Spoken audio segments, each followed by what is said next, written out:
ابو درداء رضی الله تعالی عنہ فرمایي کله چې څوک سحر او ماښام وزل دا کلمات ووایي چې حسبي الله لا اله الا هو عليه توکلت وهو رب العرش العظیم، نو الله پاک به د دې سړي او د دې کس د ټولو کارونو دپاره کافي شي.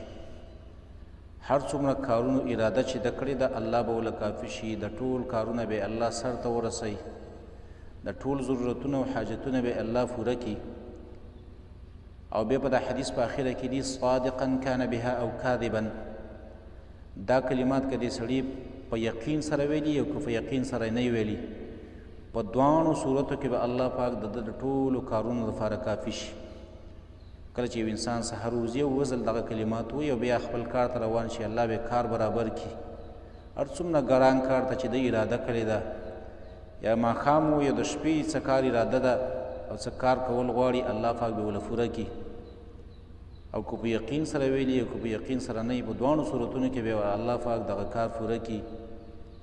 او معنی هم اسانه ده، حسبي الله لا اله الا هو، کافي دی زما لپاره الله، نشته لایق د بندګۍ، نشته بل معبود مګر دغه یو الله دی.